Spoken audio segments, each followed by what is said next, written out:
Magandang araw po sa inyo, Mystery, at sa lahat ng masugid na sumusubaybay at nakikinig sa inyong channel.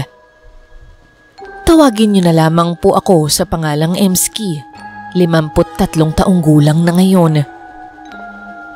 Ang pangunahing pinagkakaabalahan ko ngayon ay ang magsilbi sa aking asawa at anak na kapwa po nagtatrabaho.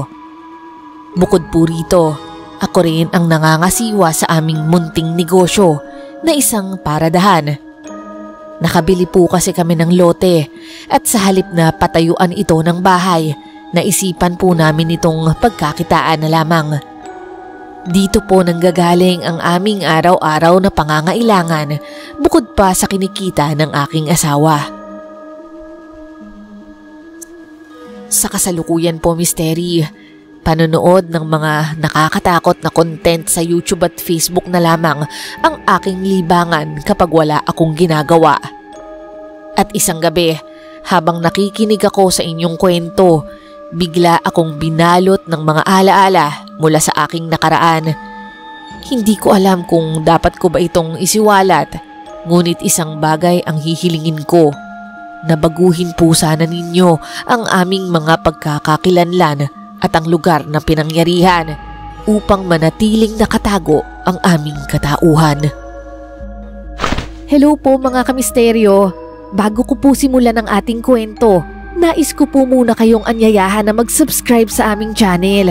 Sa ganito pong paraan, masusubaybayan po ninyo ang iba pa naming mga nakakatindig balahibong kwento.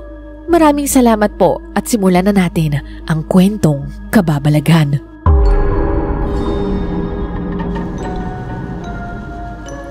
Mayora, bukas ng umaga may site visit po tayo sa ginagawang sports complex. Naka-assign na po yung engineers team para salubungin kayo. Okay, good. Ano pang mga nasa schedule? Pagkatapos po, may outreach program po kayo sa health center. Nakaayos na rin po yung mga relief goods. Magtatagal po yun ng 2 oras. Hindi naman po natin kailangang magmadali. Okay, mabuti kung ganon. Siguraduhin yung maayos ang photo ops ha. Ayokong magmukhang mataba. Nga pala, Mayora, sa hapon naman may meeting po kayo kasama yung barangay captain ng Purok Jess tungkol po sa bagong proyekto. Ay, oo nga pala. Paki-cancel muna yan. I-resched na lang. Aalis ako ng alas 5, hindi ba? Alas 5 po, Mayora. Wala pong nakalista sa akin na appointment ninyo. Hindi talaga nakalista yon, Ems, dahil personal. Sige na, Lani. Paki-cancel na yun, ha? Nagkatinginan na lang kaming dalawa ni Lani noon. Napapansin ko kasing napapadalas ang pagkakaroon ng personal na lakad ni Mayora. Si Lani naman ay tikom lamang ang bibig dahil siya ang mas madalas nakasama ni Mayora kumpara sa akin. Pareho po kaming assistant ni Mayora. Ako ang mas nag-aasikaso pagdating sa opisina, samantalang si Lani naman ay kasama ni Mayora sa field. Bago pa lamang ako noon sa trabahong ito. Halos mag-iisang taon at kalahati pa lamang ako at natsyempohan ko pang nakapasok noon sa termino si Mayora. Pinasok ako ng aking tiyahin na dati namang nagtatrabaho sa dating mayor na si Chuck Kiambao, ang asawa ni Mayora Juliana. Matapos ang termino ni Sir Chuck, tumakbo siya bilang congressman ngunit natalo. Mabuti na lamang at nanalo naman ang asawa niyang si Mayora, kaya sila pa rin ang nakaupo sa pwesto. Mystery, sa mahigit 1 taon kong pagtatrabaho kay Mayora, bihira ko pong makasalumuha ang kanyang asawa. Pero may reputasyon daw ito bilang isang terror. Iyong tipong nakakatakot magalit, napakahigpit at hindi mo basta-basta mabibiro. May bulong-bulungan din tungkol sa pagiging babaero niya. Hello, Ems. Parang blooming ka yata ngayon ah. Sus, nambola ka pa. Oh, ito na yung jacket ni Mayora at saka yung ibang mga files niya andito na rin. Marami kayong dadaanan ngayon? Hindi ka ba kasama? Iiwan muna ako kasi may tatapusin pa ako dito sa opisina. Si Lani muna yung kasama niya. Si Kuya Badong, nasa na ba? Ewan ko, ang tagal nga eh. Lagi na lang late yun. Buti nga hindi napapagalitan ni Mayora. Samantalang tayo kapag na-late, ay nako, saksakan ng daming sermon. Oo nga pero hayaan mo na lang. Baka kasi takot si Mayora kay Kuya Badong. Ang laki ba naman ng katawan nun, di ba? Aba, malaki rin naman tong katawan ko ah. Tingnan mo tong muscles ko, ang umbok, di ba? Asan? Nagtatago ata Bakit parang hindi ko makita? Aray ko naman. O sige na nga, ilalagay ko na to sa sasakyan. O sige, mag-ingat kayo Si Tony ang driver ni Mayora Misteri. Matagal na siyang driver ng pamilya nila. Nang panahong yun, nasa edad 37 na ito, ngunit binata pa rin at walang asawa. Panay ang hirit niya sa akin na makipag-date, pero hanggang doon lang, kaya hindi ko alam kung seryoso ba siya o biro lang ang mga sinasabi niya. Malay ko ba kung pati sila ni dinidiskartehan din pala niya. Si Kuya Badong naman ang personal bodyguard ni Mayora. Kahit saan siya magpunta, kasama niya ito. Pero hindi ko rin siya masyadong nakakausap dahil tahimik lamang siya at tila sobrang seryoso.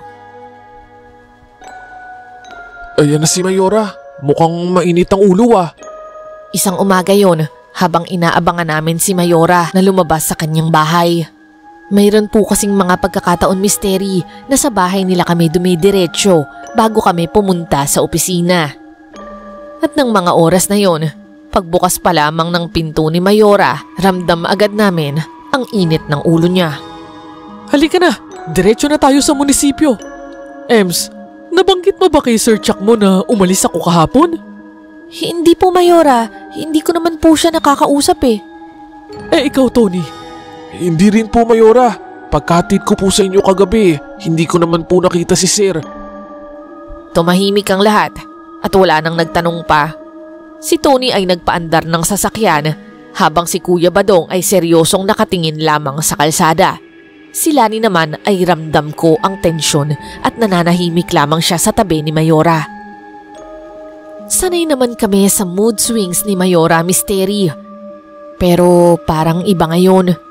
Hindi namin alam kung ano ang pinagtalunan nila ni Sir Chuck. Pero para bang may kinalaman ito sa personal na lakad ni Mayora. Pagdating naming lahat sa munisipyo, huminto ang van sa harap ng gusali. Agad bumaba si Mayora, hindi man lang tumingin sa amin. Diretso siyang pumasok sa loob ng munisipyo, kasunod si Kuya Badong.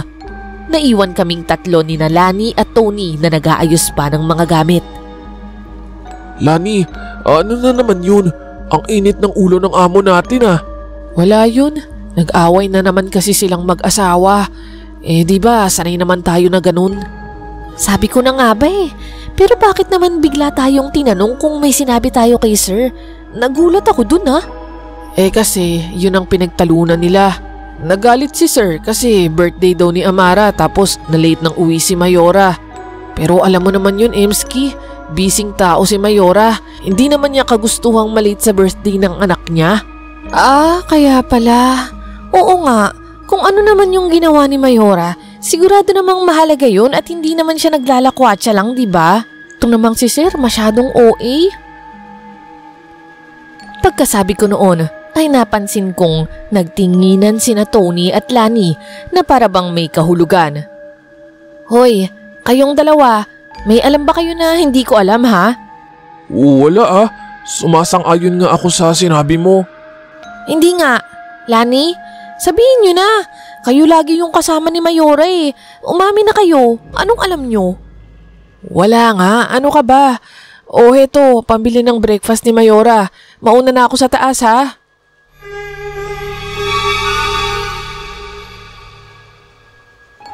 Mabilis ang galaw ng lahat sa munisipyo matapos ang nakakapagod na maghapong trabaho. Nag-aayos ako noon ng mga papeles sa lobby nang biglang pumasok si Sir Chuck.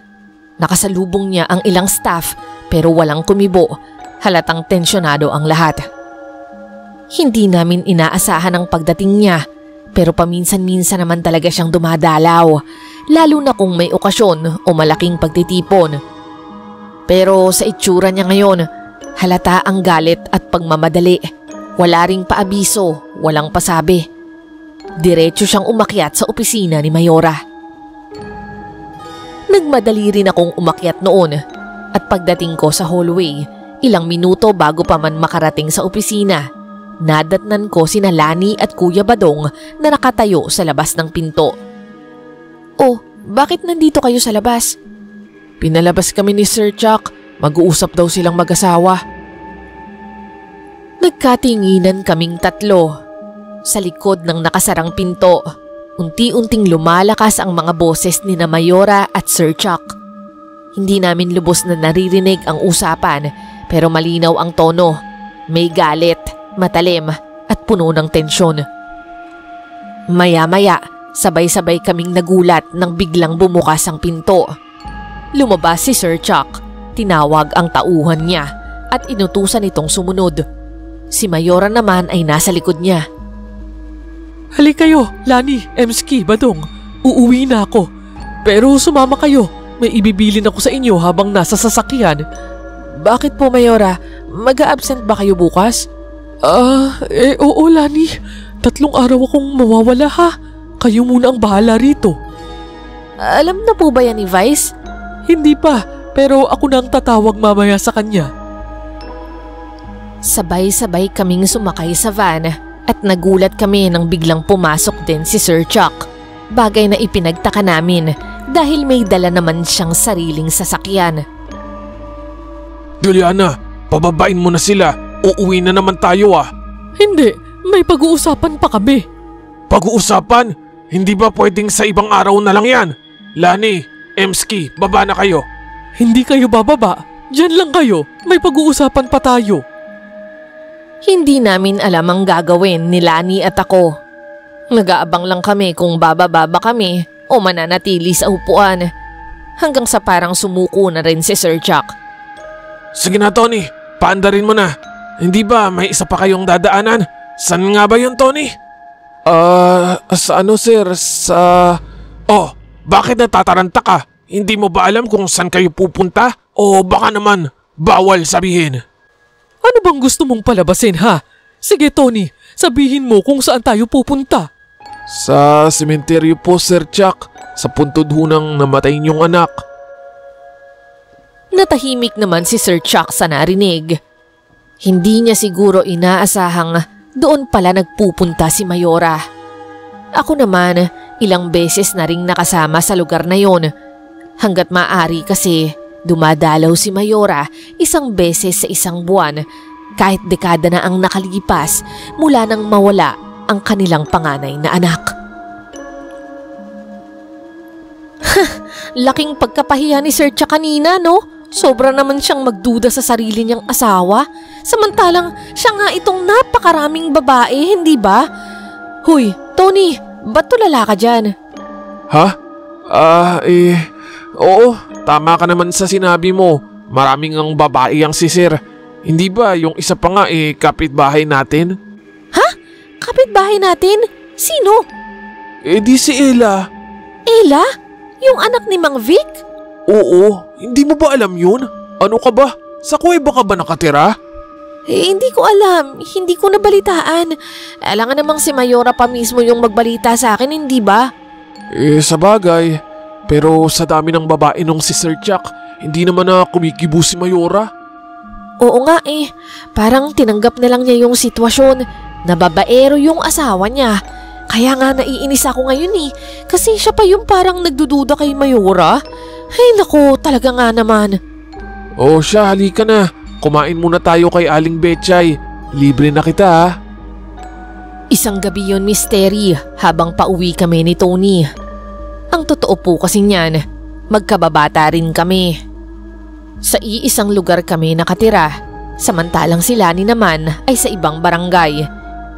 Si Tony naman po ay inalok ni Mayora na magstay in sa bahay nila.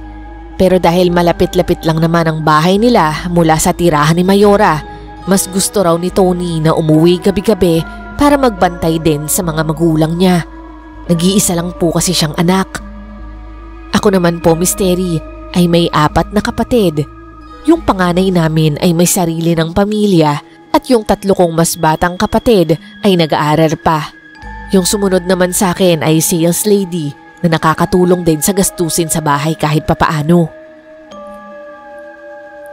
Makalipas nga ang 3 araw, maaga akong pumasok dahil alam kong papasok na si Mayora. Pero pagdating ng tanghali, narealize ko na naiwan ko pala ang aking baon sa bahay. Kaya naman wala akong choice kundi bumili sa labas. Bababa na sana ako upang bumili, pero nakita kong mahaba ang pila sa elevator kaya naisip kong maghagda na lamang. Ilang floor lang naman kaya hindi ako mahihirapan at pagpapawisan. Pero Miss Terry, napahinto ako nang makarinig ako ng pamilyar na boses sa may hagdan. Hello? Oo, mamaya magkita tayo sa dating tagpuan. Alam mo naman na hindi tayo pwedeng magpahalata dito sa opisina. Oo, miss na rin kita. 3 araw tayong hindi nagkita. Bantay sarado kasi tong si Chuck sa akin eh. Basta mamaya ha, maghanda ka. Ready na ako mamaya. Suot ko na yung paborito mo. Oo siya, sige. Baka may dumaan na dito sa hagdan. Babalik na ako sa opisina. Kumain ka na ha. Si Mayora, Miss Terry, may kausap sa kanyang cellphone. Napaigtad ako sa pagtatago nang marinig kong pabalik na siya. Ayoko po kasing malaman niya na naroon ako at baka pagdudahan niya ako kung narinig ko ba ang mga sinabi niya. Pero malinaw na malinaw sa mga oras na yon na mayroon niyang tinatago si Mayora. Parang may kabit nga siya. Mamayang 3:00 mauuna na akong umalis ha. Badong, samahan niyo ako ni Tony sa lakad ko. Lani, Ems, pwede na kayong umuwi. Isasabay ko kayo sa paglabas. Ilagay niyo na lang sa logbook na may dinaanan tayo. Bahala na kayo sa ilalagay ha. Masaya naman ako na makakauwi ng maaga sa araw na yon, Miss Terry. Pero hindi maialis sa isip ko ang kausap ni Mayora kanina. Sigurado nga na iyon ang tinutukoy niyang lakad, ang makipagkita sa kalaguyo niya. Alam kong mali iyon, Miss Terry. Pero nasaksihan ko rin kasi kahit saglit na ang relasyon nilang mag-asawa kakaiba. Malayong malayo kina nanay at tatay. Yung mga magulang ko po kasi mag-away man minsan, pero halatang kilalang kilala nila yung isa't isa at mahal na mahal nila. Pero sina Mayora at Sir Chuck, parang hindi nga sila close eh. Nagpapanggap lang sila kapag may bisita o media. Kunyari sweet, masaya. Pero pag kami-kami na lang, naku, halos hindi sila nag-uusap. Kaya naman Miss Terry, kahit alam kong mali, naiintindihan ko siya. Pero kahit ganon, hindi pa rin ako sang-ayon sa ginagawa niya. Magmula nga noon, unti-unti ko nang napapansin ang mga bagay na dati binabaliwala ko lang. Dahil mas naging aware po ako, nakakakita ako ng maliliit niyang kilos, ang mga biglaang pag-alis sa gitna ng araw. Yung mga pagngiti-ngiti niya mag-isa habang hawak yung tsokolate o cellphone niya. Minsan naman, tulala at malayo ang iniisip. Hanggang sa isang araw, habang nag-aabang ako ng masasakyan, hindi ko inaasahan ang bumungad sa akin. Isang pamilyar na itim na van ang huminto sa harapan ko. At pagbukas nga nito, si Mang Estong ang nakita ko, isa sa bodyguard ni Sir Chuck. Sa amin ka na sumabay, iha. Gusto kang kausapin ni Sir Chuck. Nagdadalawang isip ako pero wala na rin akong magawa. Alam kong hindi ako makakatanggi sa alok niya. Kumakabog ang dibdib ko sa kaba habang pumapasok sa sasakyan. Ems, alam kong lagpas na sa trabaho ang pinagkakaabalahan ng mom mo. Sabihin mo sa akin, may kinakatagpo ba siyang ibang lalaki? Wala po akong alam, Sir Chuck. Puro trabaho lang po ang inaatupag ni Mayora sa pagkakaalam ko eh. Ha! Magsabi ka na ng totoo. Alam kong may kabit siya. Pero Sir Chuck, wala po talaga akong alam. Pangako po. Imposibleng hindi mo alam. May personal siyang mga lakad. Saan ba siya nagpupunta? Hindi ko po alam, sir. Maniwala po kayo. Madalas po akong naiiwan sa opisina dahil marami pa po akong kinakausap at saka tinatapos na trabaho. Bigla naman itong napatigil. Tila tinitimbang kung nagsasabi ako ng totoo. Nagbukas siya ng bahagyang bintana at nagsindi ng sigarilyo. Sige, kung totoo yung sinasabi mo, gusto kong ikaw ang magsilbing mga mata ko. Ire-report mo sa akin ang lahat ng kakaibang kilos ng ma'am mo. Kapag may nagbigay ng regalo, tingnan mo kung kanino galing. Kapag may pupuntahan siya, isulat mo yung address. Maliwanag? Ha? Sir, hindi naman po kasi lahat sinasabi ni Mayora sa amin. May mga bagay po na hindi ko rin malalaman. Di gawan mo ng paraan para malaman yun. Ikaw ang mas pinagkakatiwalaan ko kaysa kay Lani at Badong. Mas loyal kasi sila kay Juliana. Sige na, pag natuwa ako sa trabaho mo, bibigyan kita ng malaking bonus. Tumango na lamang ako ng marahan kahit labag sa loob ko ito.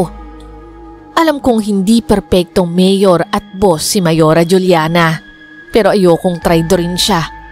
Sa oras na yon, Misteri, pakiramdam ko, ipit na ipit ako sa sitwasyon. Magmula noon, araw-araw ay parang pasan ko ang bigat ng mundo tuwing kailangan kong mag-report kay Sir Chuck. Sobra akong kinakain ng konsensya, Misteri. May mga pagkakataon pa ngang umalis si Mayora at napipilitan akong magpanggap na wala akong alam. Dinadahilan ko kay Sir Chuck na nasa CR ako noon o may kausap na tao. Kahit anong palusot, basta't masabi kong hindi ko alam ang lakad ni Mayora. Pero ang totoo, Misteri, wala naman kasi talaga akong alam. Malihim po kasi talaga si Mayora. Hindi niya binabanggit kung saan siya pupunta o kung sino ang kikitain niya. Lalo na sa akin na mas madalas maiwan sa opisina. Kung sakali mang sumama ako sa kanya sa labas, hihiwalay din ako pagkatapos ng event. Kaya't kahit gustuhin ko man, wala talaga akong maibibigay kay Sir Chuck. At dahil doon, lalo lang siyang nagagalit sa akin. Isang gabi, tahimik ang loob ng van habang bumabiyahe. Inabangan ako ulit ng sasakyan ni Sir Chuck para humingi ulit ng report. Ramdam na ramdam ko ang bigat ng tensyon.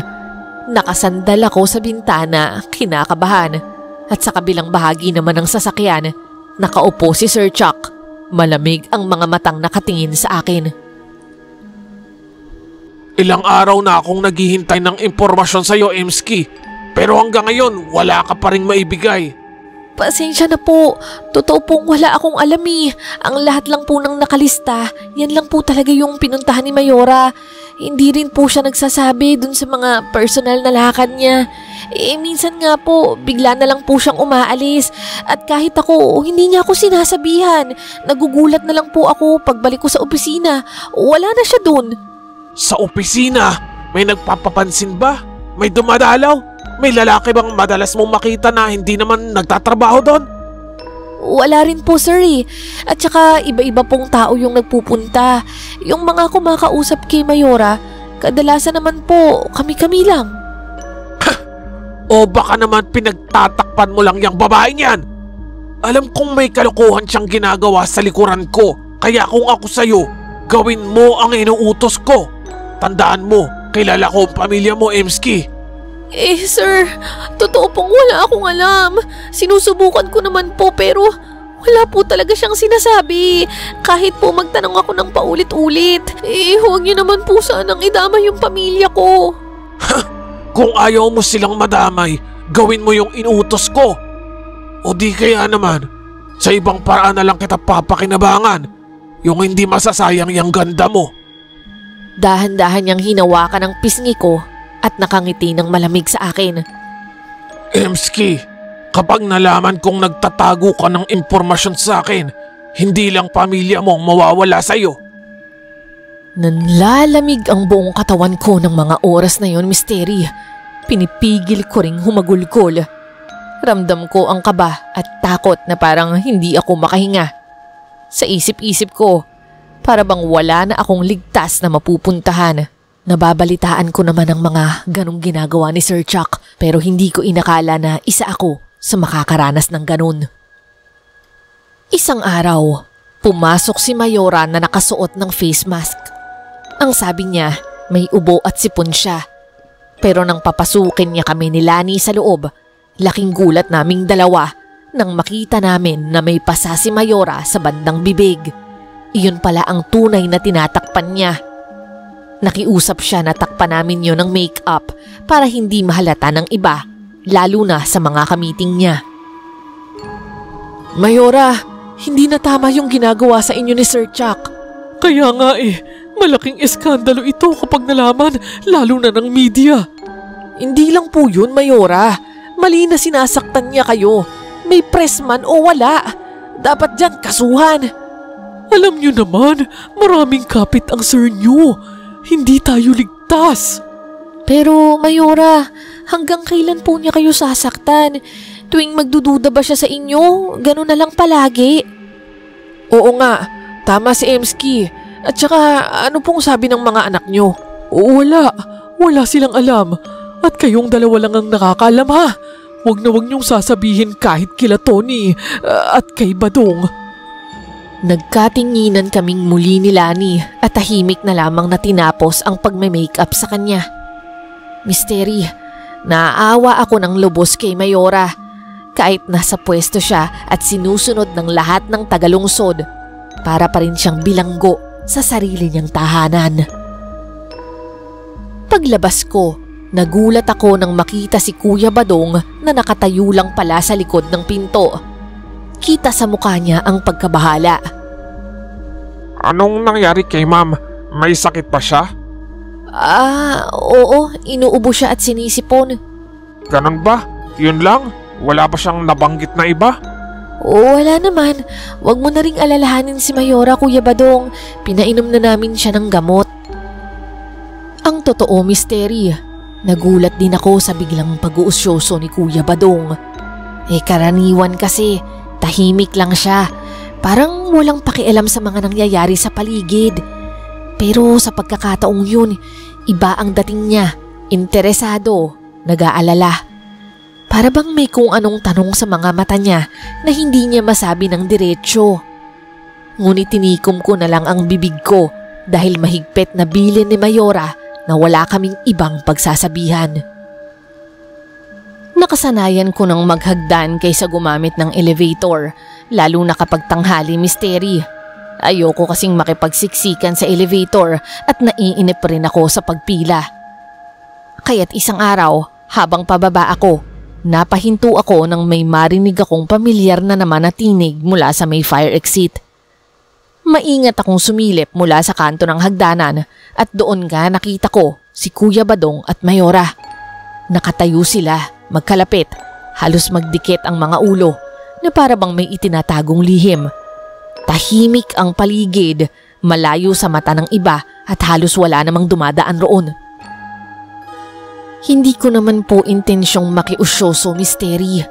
Pero nagtaka lang ako kung bakit kailangan pa nilang itago ang pag-uusap nila. Sinubukan kong makinig, hindi para mag-espiya para kay Sir Chuck, kundi dahil sa sariling kuryosidad. Ngunit kahit anong pilit kong ituon ang pandinig ko, mahina ang kanilang mga boses, halos pabulong. Ang tanging naririnig ko lang ay ang buntong hininga ni Mayora at ang malalim na boses ni Kuya Badong. Ako naman, naiwang nagtatanong sa sarili. Ano kaya ang tunay na dahilan ng kanilang lihim na pagkikita? Si Kuya Badong ba? Ang kabit ni Mayora? Ilang araw ang nakalipas. Kakatapos lamang naming maihatid si Mayora sa kanilang bahay. Sabay-sabay naman kaming uuwi ni Lani at Tony. Pagdating sa kanto ni Lani, bumaba na siya ng sasakyan, kaya naman kaming dalawa lang ni Tony ang natira sa jeep. Iisa lang ang bababaan namin. Pagbaba namin, habang naglalakad, hindi ko maiwasang mapansin ang kakaibang kilos ni Tony. Di siya gaya ng dati na palatawa at mahilig magbiro. Tahimik lang siya ngayon, parang malalim ang iniisip at para bang may mabigat na kinatatakutan. Oy, Tony, tulala ka ata dyan. Siguro broken hearted ka, no? Mukhang may nambasted sa'yo ah. Hindi ah. Akala ko magpapatawa siya o magdadahilan sa biro ko, pero nanatili pa rin siyang seryoso. Uy, ano ba nangyayari sa'yo? Para kang takot na takot ah. Daig mo pa hinahabol ng pulis? Napatingin siya sa akin, tapos sumulyap-sulyap sa paligid na para bang sinisigurado kung may nakasunod sa amin. Oo, Ems. Daig ko pa talaga yung hinahabol ng pulis. Ha? Anong ibig mong sabihin? Ipangako mo, wag mong sasabihin kahit kanino, lalong-lalo na sa mga tao sa munisipyo. Kahit sa mga magulang mo, basta wag mong ipagsabi ha. Oo, pangako. Ano ba kasi yun? Tinatakot mo naman ako. Ems, nanganganib ang buhay ko. Pinagbabantaan ako ni Sir Chuck. Gusto niyang malaman ang lahat ng pinupuntahan ni Mayora. Ikaw rin? Anong ibig mong sabihin ako rin? Bakit? Pinagbabantaan ka rin ba niya? Oo, noong una, inuutusan niya lang ako na mag-report. Pero nung wala na siyang mapala, doon na siya nagsimulang magbanta. Ems, mag-ingat ka. Masamang magalit si Sir Chuck. Alam ko naman yun. Pero anong magagawa natin? Wala naman talaga tayong alam, di ba? Hindi natin alam kung sino yung kalaguyo ni Mayora. Di ba, Tony? Tony! Nakayuko lamang siya, hindi makatingin sa akin ng diretsyo. Misteri, doon ako kinabahan. Biglang pumasok sa isip ko na baka ako lang pala ang walang alam. At siya, mukhang meron. Tony, may alam ka ba? Oo, Ems. May alam ako. Alam ko kung sino. Pero hindi ko pwedeng sabihin sa'yo. Mas mabuting wala kang alam. Pero kung sakaling may mangyari sa akin, ikaw na bahala kina nanay at tatay ah. Ano bang sinasabi mo? Walang mangyayaring masama sa'yo. Ems, maraming kilalang pulis si Sir Chuck. Galamay din niya yung ibang sindikato. Kahit anong oras, pwede siyang gumawa ng gusto niya. Sinabihan na niya ako. Isang pagkakataon na lang ang binigay niya sa akin. Pero hindi ko talaga kayang isumbong si Mayora. Malaki yung utang na loob ng mga magulang namin sa kanya. Hindi ko siya kayang traidorin. At sa pagkakataong yun, Misteri, hindi ko na napigilan ang luha ko. Sa tindi ng sitwasyon, napaiyak na lamang po ako. Ang akala ko, pinakamabigat na yung pinagdaraanan ko. Pero mas matindi pa pala yung pinapasan ni Tony. Hindi namin alam ang gagawin. Nervyos na nervyos ako para kay Tony at alam kong siya man ay takot na takot din. Bawat taong makasalubong namin ay tila pinagdududahan na namin. At dumating nga ang kinabukasan. Sinubukan ko siyang kumbinsihin na tumakas na, magpakalayo-layo. Pero ayaw ni Tony. Baka raw pagdiskitahan ng mga magulang niya. Mas gusto niya na siya ang humarap kay Sir Chuck. Pagdating ko sa opisina, aabot-abot ang dasal ko, Misteri. Dasal na sana magkaroon ng milagro. At pagdating ni Mayora, kasama sina Lani at Kuya Badong, agad kong napansin ang kakaibang mukha nila. Kasunod nila si Tony, na halatang tulala rin at balisa. Nang pumasok si Mayora sa opisina, si Lani naman parang umiiwas sa tanong. Si Kuya Badong mukhang wala sa mood at wala nang ibang pwede kong lapitan kundi si Tony. Tony, anong nangyayari? Bakit ganyan ang mga mukha niyo? Ems, kasi kanina. Ano? Sabihin mo na. Kanina, nung sinundo namin si Mayora, nakita namin si Sir Chuck eh. Oh, ano? May ginawa ba siyang masama sa inyo? Sinaktan ba kayo? Wala siyang ginawa. Sa katunayan nga, nagulat lang kami sa itsura niya kanina. Itsura? Anong ibig mong sabihin? Oo, itsura. Bigla siyang nag-iba eh. nanghina. Ang laki-laki rin ng tiyan niya, bilog na bilog. Pero yung katawan niya, parang biglang nawala ng laman. Bigla siyang nangayayat. Tapos yung mga mata niya, nakaluwa na. Parang anumang oras, babagsak mula sa mukha niya eh. Tapos naka-wheelchair na siya.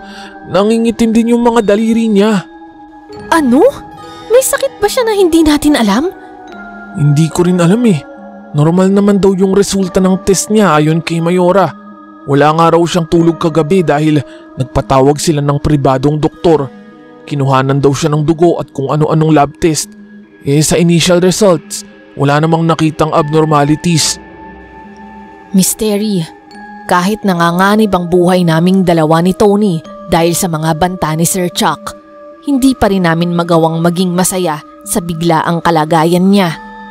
Oo, hindi siya mabuting asawa. Hindi rin mabuting politiko. Marami siyang ginawang kalokohan sa opisina noong nakaupo siya. Hindi siya tuwid at nakapanakit na rin siya ng iba. Pero naaawa pa rin kami sa kanya. Ay, ano kayang nangyari sa kanya, no? Pero Tony, at least ligtas na tayo. Oo, ligtas na tayo. Sa ngayon. Kinahapunan, biglang nagkaroon ng emergency call kay Mayora. May nangyari raw na masama kay Sir Chuck sa bahay nila. Lani, Emski, sumama kayo sa akin sa bahay. Samahan niyo ako please. Hindi ko alam ang gagawin. Huwag kayong mag-alala, Mayora. Hindi namin kayo iiwan. Oo nga po, Mayora. Halika na po tayo. Umuwi na po tayo sa inyo. Kaming lahat, sina Kuya Badong, Lani at Tony na tumungo sa bahay nila Mayora. Laking gulat namin ang madatna naming nagmamap ang kasambahay nila ng malaputik na likido sa sahig. Ayon po sa kasambahay, nagsuka raw ng marami si Sir Chuck. Ngayon daw ay nalinis na ito at nakahiga na sa kama. Pero mukhang malubha raw ang kalagayan dahil hindi na siya makapagsalita. Magang-maga raw ang kanyang dila. Pagpasok namin sa kwarto, bumungad sa amin ang nakapanlulumong itsura ni Sir Chuck. Ang dating makisig at medyo matabang asawa ni Mayora. Ngayon, sobrang payat at humpak ang muka, ngunit malaki ang tiyan na para bang nagdadalang tao. Habang nakatitig kami sa kanya, napaiyak si Mayora. Napansin ko rin na pinagpapawisan si Tony at para bang hindi mapakali. Dadalhin ko na sa ospital ang sir nyo. Hindi na siya maaalagaan rito. Lumalala na siya. Lani, magpatawag ka na ng ambulansya. Mayora. Oh, ano yun, Tony? Mayora, mukhang hindi ambulansya ang kailangan ni sir. Kailangan niya po ng ano? Ng albularyo. Ano? Anong ibig mong sabihin? Namatanda ba siya? Na maligno? Hindi ho simpleng na maligno ang itsura niya, ma'am. Ayon sa itsura niya, para siyang kinulam. Ano? Sino naman ang mangungulam sa asawa ko? Kung mayroon pong may galit sa kanya, yung may lihim na sama ng loob o inggit, o yung mga taong gusto lang siyang mawala sa mundo. Masasaktan ang mga anak ko. Mahal na mahal nila ang papa nila. Kayong apat, may kilala ba kayong albularyo? Dali, ipatawag nyo. Ma'am, pasensya na. Wala po akong kilalang albularyo.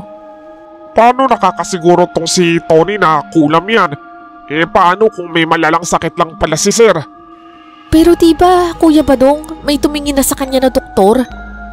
Oo, Ems. Normal ang resulta niya. At saka, may ganyang sakit ba na isang araw lang biglang lalala ng ganyan? Nagsuka ng maitim na putik, tapos biglang nangayayat. Maawa kayo, maghanap kayo ng albularyo. Kahit magkano, babayaran ko. Yung tiya ko po, Mayora, may konting alam. Ang pamilya po kasi ng asawa niya, mga albularyo sa probinsya, kaya may natutunan din po siya mula roon. Pwede ko po siyang tanungin. Nasa probinsya siya ngayon. Wala po, Mayora. Nasa kabilang barangay lang. Nako, papuntahin mo na rito ngayon din. Agad namang sinundo ni Tony ang kanyang tiya. Habang wala pa sila, kami naman ay nandoon lamang at nagsilbing karamay ni Mayora. Wala rin noon ang mga anak niya dahil kasalukuyang nagbabakasyon sa kanilang mga lola. Makalipas ang mahigit 1 oras, dumating na muli si Tony kasama na ang kanyang tiyahin.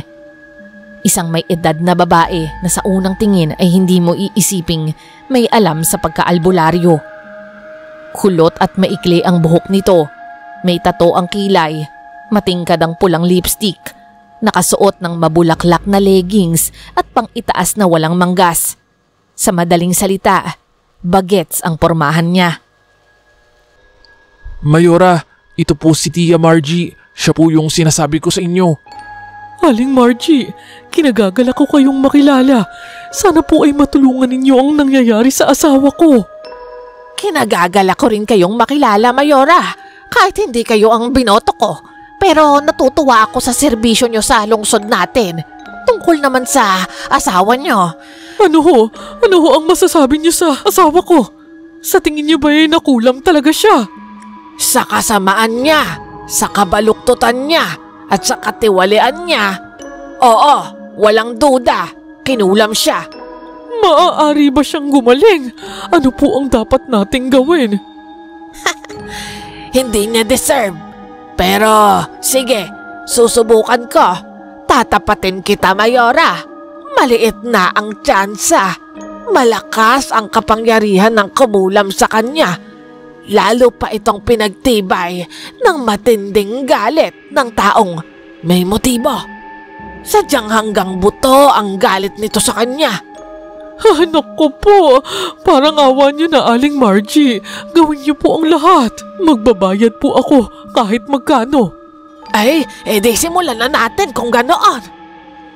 Naglabas si Aling Margie ng iba't ibang kakaibang botelya at mga itim na kandila. May inilabas din siyang isang napakalumang libro, yung tipong parang madudurog na sa sobrang luma ng mga pahina. Nagsimula siyang bumasa at mag-orasyon. Ngunit habang nasa kalagitnaan siya ng ritual, biglang nagising si Sir Chuck. Napasigaw ito nang may halong hinagpis at sakit. Aray! Aray, ang sakit ng tiyan ko! Aray!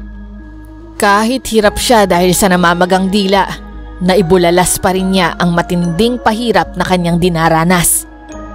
Misteri, kitang-kita namin ang tiyan niyang gumagalaw. Parang may sarili itong buhay. Parang may nilalang o kung anong bagay na kumikilos sa loob nito. Dahil doon, awang-awa kaming lahat kay Sir Chuck. Para bang kahapon lang, takot na takot kami sa kanya. Ngayon naman, siya ang nasa bingit ng kamatayan. Itinuloy ni Tia Margie ang ritual. Parang mas naging intense pa nga ito kaysa nung nagsisimula pa lamang siya. Sabihin mo, sino ang gumawa sa iyo nito? Ipakilala mo kung sino siya. Pero lalong namaga ang dila ni Sir Chuck, kaya kahit parang may sinasabi siya, hindi namin ito maintindihan. Hanggang sa biglang tumaas ang kanyang braso para bang may itinuturo siya. Nakaturo kay Kuya Badong. Siya ba ang gumawa sa iyo nito? Nasa ilalim ng ritual si Sir Chuck, pero umiiling-iling siya. Tuloy-tuloy lang ang kanyang pagtanggi, pero nakaturo pa rin kay Kuya Badong. Sabihin mo, siya ba? Si Badong ba ang nasa likod ng pangungulam sa iyo? Sa pangalawang pagkakataon, umiling pa rin ito. Bigla namang nagsalita si Kuya Badong. Mayora, hindi ako. Wala akong kinalaman dyan. Maniwala kayo sa akin. Lumuhod siya bigla sa harap ni Mayora. Pero sa mga sandaling yon, lalong lumakas ang sigaw ni Sir Chuck.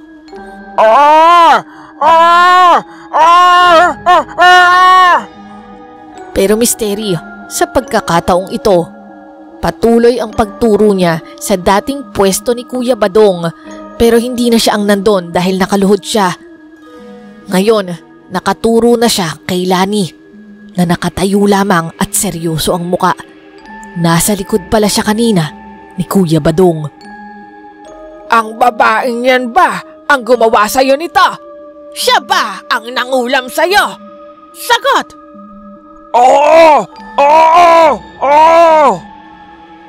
Panay tango ni Sir Chuck hanggang sa bigla na lamang siyang nawala ng malay. Lani, totoo ba? Ikaw ba? Lahat kami ay napatingin sa kanya. Hindi kami makapaniwala. Pero misteri, sa titig pa lang ni Lani, para bang umaamin na ang mga mata niya na siya nga ang salarin. Oo, Juliana. Ako nga. Hindi ba sabi ko sa'yo? Konting hintay na lang. Konting tiis na lang. Makakalaya na tayo. Pero sinasaktan ka na niya. At ngayon, patay pamilya ko. Pinapagbantaan na rin niya. Misteri, nagulat kaming lahat at nagkatinginan kami ni Tony. Akala namin ay kami lang dalawa ang pinagbabantaan ni Sir Chuck, pati pala si Lani. Juliana, desperado na siyang malaman ang totoo. At bago niya malaman ang lahat, bago pa niya tayo sirain at saktan, mauna na siya. Wala siyang karapatang mabuhay. Sa puntong yun, tinatanong ko sa sarili ko, tama ba yung naririnig ko? Juliana, bakit biglang nawala yung galang ni Lani kay Mayora? Para bang kapantay lang niya ito kung kausapin niya. Takang-taka kami lahat sa naririnig namin hanggang sa biglang lumapit si Mayora at hinawakan ng magkabilang pisngi ni Lani. Lani, maawa ka. Hindi ka masama para gawin mo ito. Huwag mong dungisan ng dugo ang mga kamay mo para sa walang kwentang asawa ko. Hindi ba sabi ko sa'yo, magsasama rin tayo? At doon na nga naging malinaw ang lahat, misteri. Si Lani pala ang matagal ng kabit o kalaguyo ni Mayora. Nagsimula daw po ang relasyon nila nang ilabas ni Mayora ang sama ng loob tungkol sa pagmamaltrato sa kanya ni Sir Chuck.